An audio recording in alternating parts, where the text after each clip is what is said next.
En ce qui concerne mes recherches sur le panafricanisme, j'ai associé une réflexion sur ce que j'appelle le néocolonialisme transautochtone. Je vais vous expliquer d'abord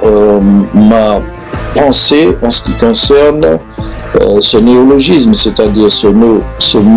nouveau mot que j'emploie, le mot afrogénère. Mais dans notre perspective caribéenne, avec une conception bolivarienne du rassemblement des populations, les africanistes, ils ont inventé le mot afro-américain, le mot afro-descendant. Mais dans notre perspective caribéenne, avec une conception bolivarienne, j'ai inventé le terme afrogénère qui me semble beaucoup plus consensuel, en ce sens que ce mot correspond à une évolution des peuples noirs dans l'univers caribéen, dans l'univers latino-américain, dans le cadre des brassages humains avec d'autres populations, disons amérindiennes, indiennes, et on retrouve dans le terme afrogénère un niveau de conscience au lieu d'un niveau racial, un niveau de conscience qui diffuse un sentiment patriotique, un sentiment national nécessaire à tout un chacun dans nos pays, c'est-à-dire dans nos îles des dernières colonies, qui aspirent à un mouvement unitaire, un mouvement d'ensemble, un mouvement patriotique, parce qu'il ne faut pas oublier qu'il y a un ciment, il y a un socle sociétal, un socle civilisationnel qui a permis des brassages et à mon sens, le terme afrogénère n'est pas fondé sur un sectarisme ethno-racial ou une base confessionnelle. Le terme afrogénère est un terme rassembleur. Et c'est pour cela que nous ne faisons pas de différence entre métis, entre chabin, entre coulis, bon, le terme coulis n'est pas approprié, indien, amérindien aussi, tous on retrouve dans le concept afrogénère. Et le concept afrogénère s'adresse même à tous les Martiniquais qui ne sont ni de race noire, ni indiens, ni amérindiens, et qui sont des patriotes et le terme afrogénère implique une remise à niveau des cultures et des civilisations afin que chaque patriote se retrouve uni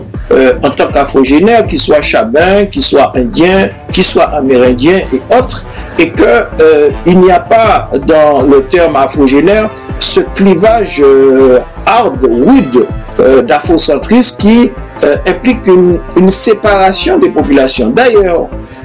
nous allons développer dans ces recherches le fait qu'il y a une réplique au terme afrogénère qui relève d'une certaine faiblesse en ce qui concerne le concept d'unité, le concept de rassemblement des Martiniquais, des Guadeloupéens et Guyanais. Et de cette faiblesse, les Békés, ils ont réagi en créant le mouvement Tous Créoles. Je pense que la meilleure manière de nous unir en tant que Martiniquais, quel que soit notre statut ethnique, racial, religieux, social, c'est le patriotisme, c'est de renforcer le ciment patriotique et national. Et je trouve que le terme afrogénère correspond parfaitement. Bon, en ce qui concerne le discours politique, il faut rappeler que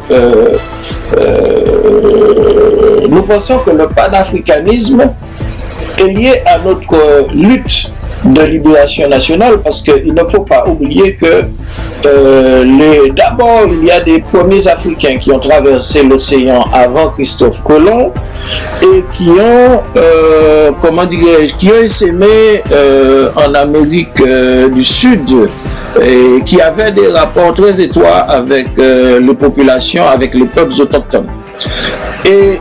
cela, nous l'incluons dans le mouvement, dans la première vague du mouvement panafricain. Et il y a eu une deuxième vague du mouvement panafricain avec les populations qui ont été essaimées, qui ont été déportées dans nos régions, que ce soit en Amérique du Nord, en Amérique du Sud, disons en Amérique latine et dans la Caraïbe. Et il faut dire que à cette déportation de populations africaines, il y a eu un grand mouvement de résistance qui, dans son essence, à mon avis, n'était pas basé sur des concepts occidentaux, mais des concepts culturels, civilisationnels, spirituels, de résistance spécifiquement panafricaniste.